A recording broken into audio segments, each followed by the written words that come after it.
All right, what's up, ZGL? This is Deranged, and yeah, so this is a special edition show just for us here, T12 players.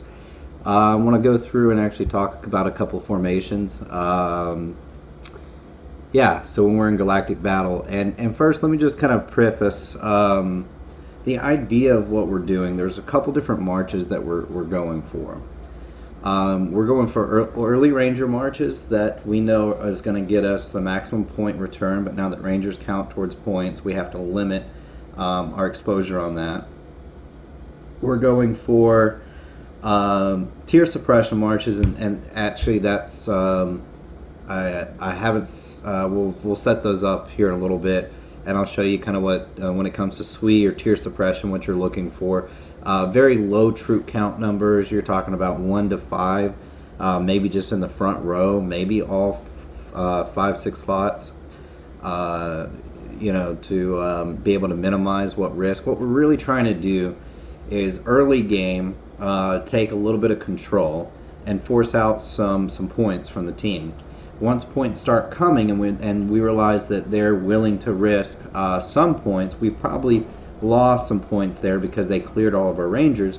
Now we need to force out a little bit of higher tier troops. Our higher tier troops, how we're going to force those out is not through ranger marches. We're going to force them out through tier suppression and sweep. And so tier suppression mainly, that's why I use Medusa. I'll put her in the tower. And the idea is that you want to be able to bait with that and not have a lot of like ranger marches in between.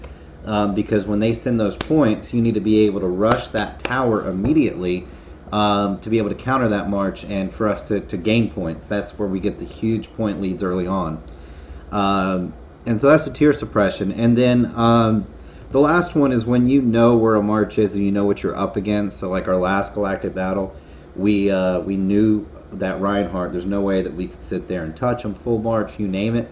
But they had, they had their Nekajiro, they had their Stella, and they had the Rogers, and they had the big Rogers, little Rogers.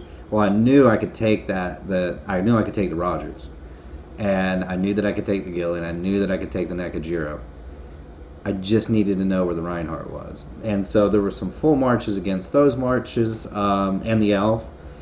They had a pretty good mix, was able to claim a lot of points just by speed hitting those guys, knowing where that Reinhardt was. And so that was part of the smart play on the points. But if I know that I'm going in and I know that I'm going against Reinhardt or some of these big max leadership commanders, I've got to be smart on how I set up the play. Just because they're max leadership doesn't mean we don't stand a chance. We have enough commanders with enough fight in us to be able to punch through, do some slot twos, and I'll show you some formations on that as well. So yeah, I need to set up tier suppression. I need to set up the slot 2 marches, but I'm going to go through a couple marches that I've already preset here, kind of give you an idea of what I'm talking about. So jumping into it, world event, I kind of set up this formation here. You'll see with the X. So we got the X. Yeah, we've got 1, 2, 3, and then slot 4.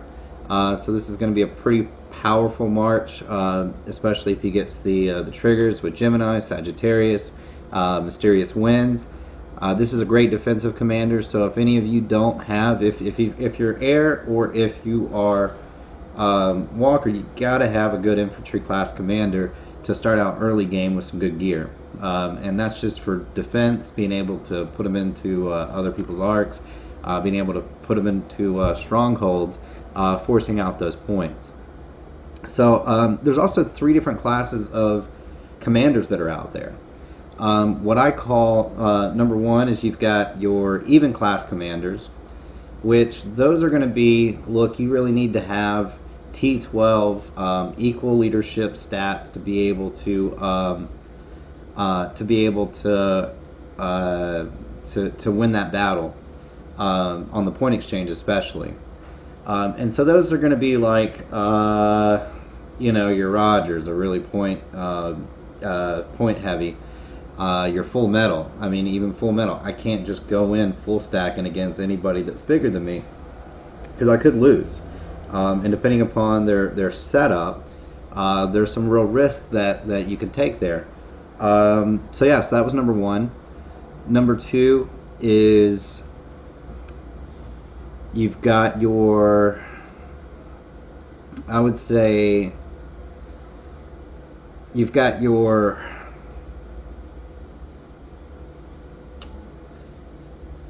natural contests. So there might be four. It's you've got your, they need to be top tier. They need to be top full stack commanders. You've got your commanders that are natural counters. For instance, Full Metal to Rogers is a natural counter. Rogers to a couple other commanders, natural counter. I mean, there's more that are out there that it's just, man, that's going to be an amazing Walker Commander versus infantry, and infantry versus air, and that's kind of the idea of it. You've got your commanders that work with a lower class that are going to be great for ranger battles and that type of stuff. So another commander that would be like a top tier commander would be like Lilith.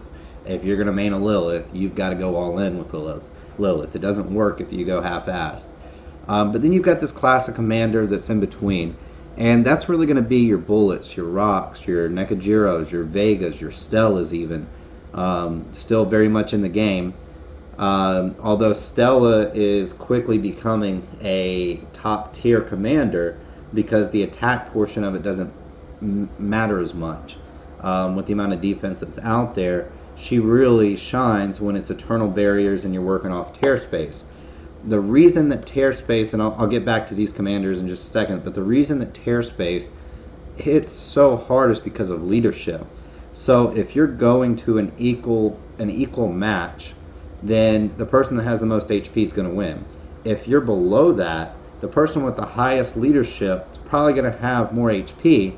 And if you're taking HP gear in with Eternal Barriers thinking you're just going to tear space them to death, you're not.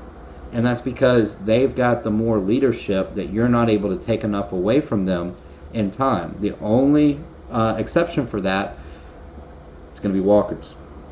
And it's because walkers have a much higher research. So you won't see it in Ace, you won't see it in Peak Event, but you will see it in Galactic Battle and in the world, in just the regular planet play. And that's where you'll see me be able to take Rogers down that's 300 1,000 leadership above me, and it's because that HP stacks so hard, and that tear space hit is so effective. And so when you're building your builds, you've got to be able to think of that.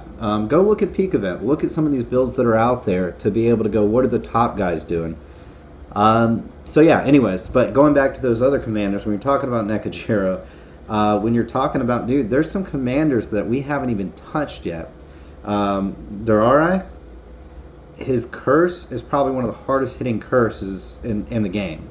Elf's curse, and Elf's kind of a different commander of her own. So when I talk about these commanders, we'll kind of go through. But Elf's curse and Maruko's, there's a lot of curses out there that they ignore HP, or they ignore HP, so it's just based off of defense. If you're able to bring penetration gear into the mix, those curses could be pure damage, and we haven't even touched that yet. So yeah, but anyways, Nekajiro, if you get the right triggers with him, you're going to hit way harder. You're going to get way more points than you give up with a small march. You should only one slot if we're in a tower and we're defending. Man, you should only one slot with the Nekajiro, unless you're a full leadership Nekajiro, which is a different build. Then you're switching your gear over to HP instead of attack. Half and half maybe, because you want some survivability. You're waiting to get those triggers because it only takes a small amount of troops to get a big return, and if you get the right trigger amounts, just wait long enough, and as soon as you get that trigger combination, all of a sudden you'll see those stacks disappear. That's why Vega hits so hard. Man, I have stacked so much HP, and he's still scary to go up against. It's 50-50. I don't know, even in an even match, if I'm going to win. And it's because Breakdown stacked with Scorpio, stacked with Gemini, on top of Cephas is just unreal. And if they're running penetration gear, kiss it goodbye. So, yeah, anyways. So there's this point when we're fighting that we have to switch from Rangers to tier suppression, and then from tier suppression to we're filling the towers, but we don't want to lose. And so you've got to have these smart matches that go, okay, we need to put as little points out there as possible, but we're not going to get enough losses to lose the stronghold. How do we do that? And that's putting in commanders that we know are going to take points. Now, there's a huge difference, and we need to know early on what is our game plan. We knew early on with this last galactic battle that there's no way we're going to hold a tower. We're just not. We're not going to hold a tower. They've got a max leadership Reinhardt. It's impossible. There's no way. That Reinhardt can clear us too fast. And so our game plan was we need to come back on points. To be able to do that, we had to adjust our gameplay. You're not going to sit there and put in a bunch of one slots if you're trying to hold a tower. If you're looking to be able to get some points, it just depends. It depends if you're going to do just tier suppression with a one slot behind it of a Nekajira, with a one slot of a Vega. You know, you really want to be able to have that setup. And so I see that. I see a lot of you are actually doing some real smart marches where you're doing the one slot in slot 2 or the one slot in slot 3, and that's brilliant because that's let's get points, and that's what it's focused on. So you'll see here the Nekajira with the one slot is kind of what I set up. That's for a defensive situation. If you're attacking, you do you'll do a, let's set it up if you're attacking. If you're attacking into something like that, and let's just say that, you know, that was Nekajira, but you want to get some points, what you're going to do is you're going to put in one ranger or whatever, and then you'll have your, you know, full slot in slot 2 because you want to go next.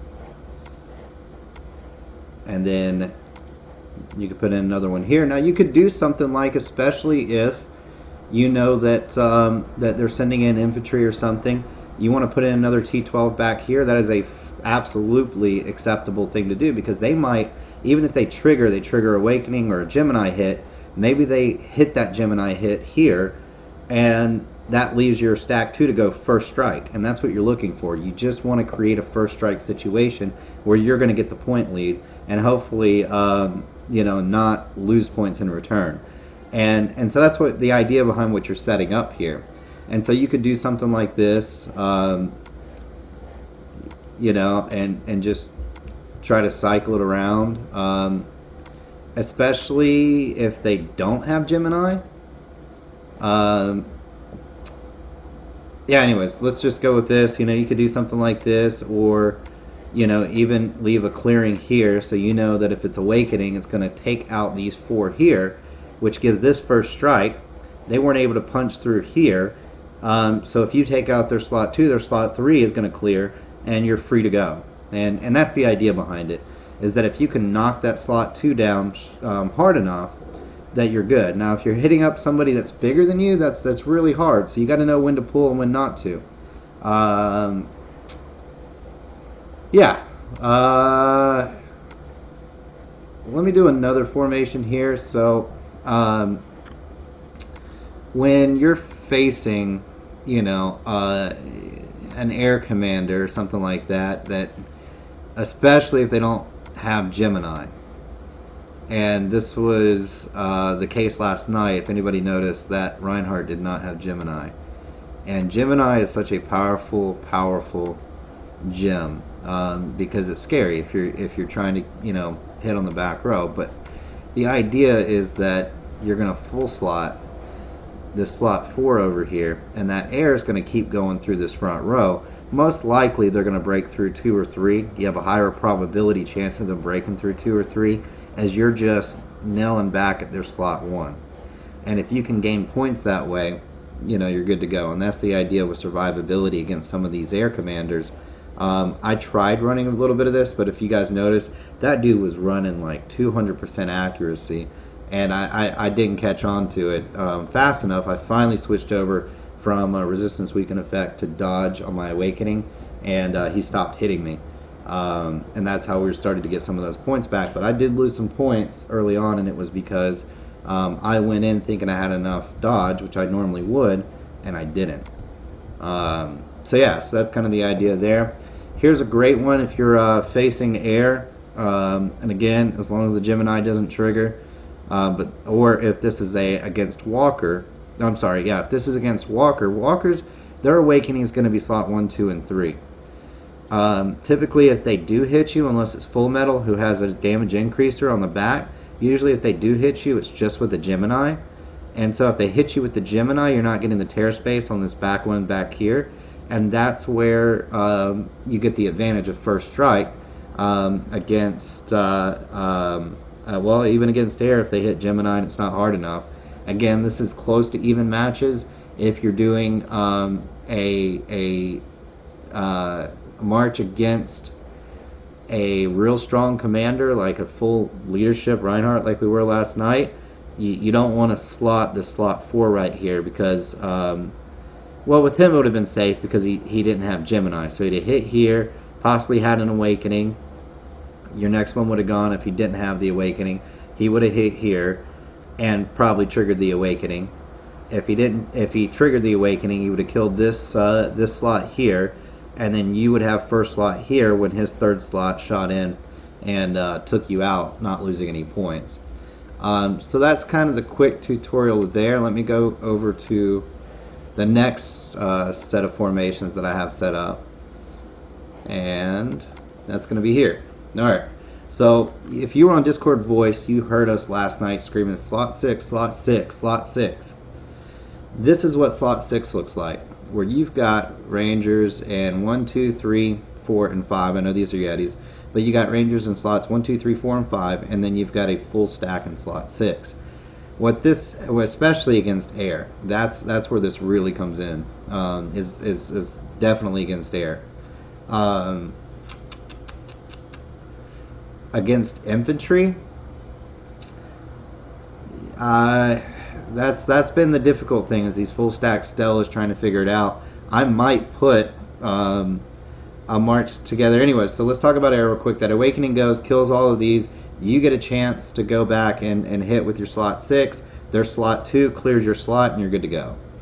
So that's the idea behind it. Yeah. The next one, this was the big march that I was doing against the guy last night. I didn't have enough dodge when I did it, and that's when I lost, but this was the march. And I realized he didn't have Gemini. So when he struck the first strike, he hit that front row, but he hit that front row, and it cleared, these two. Well, if he doesn't have Gemini, these two are safe at that point, because he's going to hit this, and if he does take it out, great. Then he's going to hit this, and if he does take it out, great. But when he hits this one's going to go. Then he gets to hit, and when he hits here, this one gets to go. And then his last one will clear this way. So if he hits the front one here, and he knocks these two out, he's not going to hit this, so he gets to go. When this one goes, let's say he knocks him out, yeah, so anyways, that's the idea behind it, is that these two back here are safe, which means that they can return fire. That's the basic idea. If he doesn't hit awakening, no, that's about right. So that's the idea on this one, is that you're clear to shoot on through. This march over here, this last one that I have on Medusa, this is what I call the Rogers march. All right, if you're going against Rogers, this is a pretty safe march to shoot in there. One, he has a 20% chance of not triggering anything because he does Tyrant Cometh. Number two is that as you're able to hit Rogers, you're able to get him on slots 1 and 2 before defensive stance actually triggers in, and this is like roughly equal leadership is what you want to go against. But his awakening is probably going to clear slots 3 and 6, and if that happens, then when this comes over, boom, they're going to be able to knock him out. And so that's the idea behind these marches here. This is really a verse Rogers march. This was kind of the Reinhardt, or really any air that doesn't have Gemini. This is the slot 6 whenever you see full stacks holding towers, or we're just trying to get some points. This is probably one of the safest marches to send in, because you can just, you can speed hit it real quick. with a slot 6, and you're pretty safe unless they start to catch on, which they have in the past, and that's why we still scout. Is because we want to see what they're setting up with. But when they start setting up full stacks in slot 6 and 3, that's when they've caught on. I'm going to go through and I'm going to show you kind of a power march that I've been putting in, and that's oh, I don't still have it saved. Actually, it's saved on my phone. So, anyways, this, when we talk about slot 2, when you're attacking, you don't get first strike. Then you get first strike. And if you've got dodge built into your gear, there's a good chance that you may even survive the return fire on the slot 2. And so the way that we have it set up is, if you're doing a slot 2, this is probably one of the best marches to do right here. And this is it. Boom. That's slot 2. His first strike, and let's say that it's an awakening, is going to go boom, boom, boom.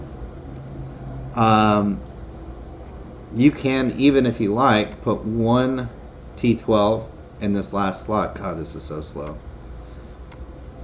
One T12 in this last slot here, so that way whenever that third one goes, because the first one's going to go, it's going to clear all 3 of these. That second one, you may take out their second slot, and that means their third slot's going to go, and that third slot is actually hitting this T12 here, which if they take them out, great, because then what happens is they've already awakened away this one back here, which means this one goes next. Well, where's their next strike? It's coming from their slot 4 over here to take you out, which means that you've gotten 2 full stack hits against their slot 2 over here. Sometimes I get a little brave with this, and I'll just go ahead and I'll put in that extra T12 back here.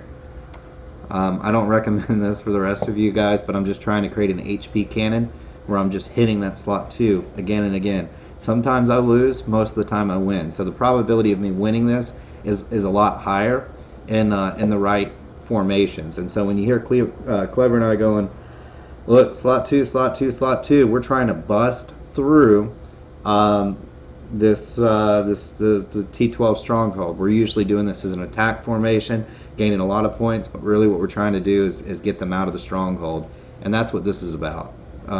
So yeah,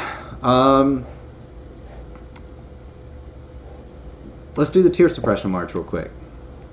So tier suppression march is going to be a low troop count in the front.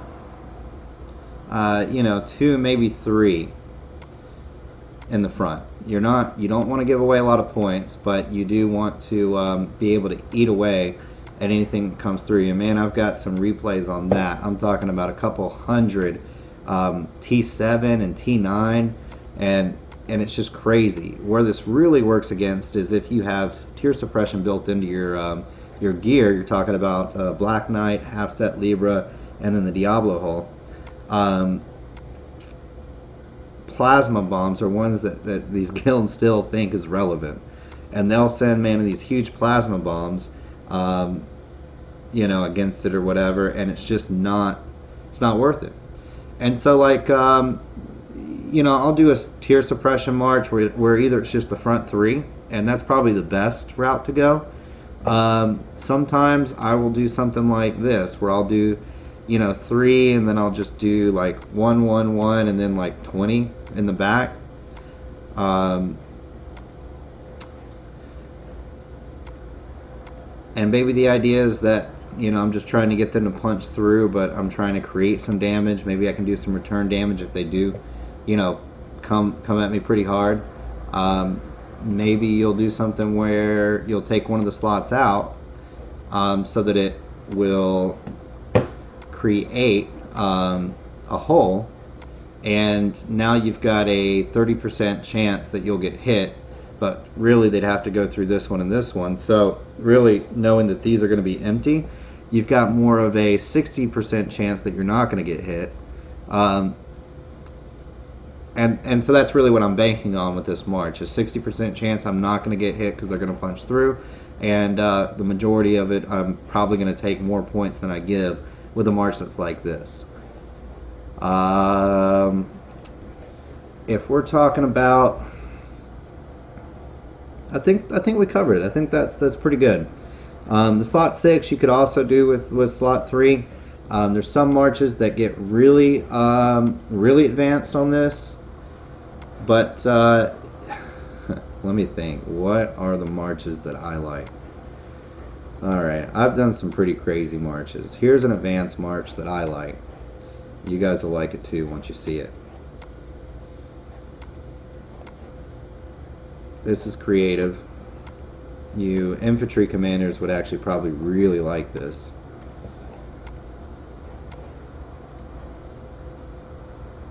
No, we're going over here. So this is a great infantry march.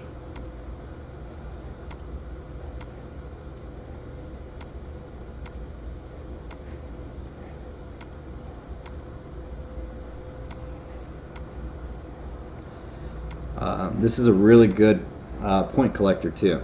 So if you go in, or let's say that you're defending, they come in and they hit your slot 1. They're going to hopefully trigger Awakening and take out slots 2 and 4.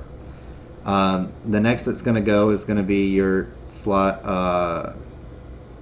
3. They're going to fire their slot 2 next. Then your slot 5 is going to go. Then they fire their slot 3. Well, at this point, you're able to return fire with slot 6, full stack, with a tear space hit. Yeah, it's brilliant. So this is a pretty good march. If they don't take out your slot 1, that's where it starts getting a little bit tricky. If they have Gemini and they punch through and they have massive attack and leadership, but most likely this is a pretty safe build on some points. I'd say both for attacking and defending. Play around with it. Be careful with this one, but I do see this as being a great situational attack. Play around with it though. Play around with it in Ace and see if it works with your commander. I'd be interested to hear the feedback on it. Outside of that, dude, great job on a win last night. That was amazing. I couldn't be more proud. Just the way that we came together. So, yeah. All right. Well, see you on the battlefield.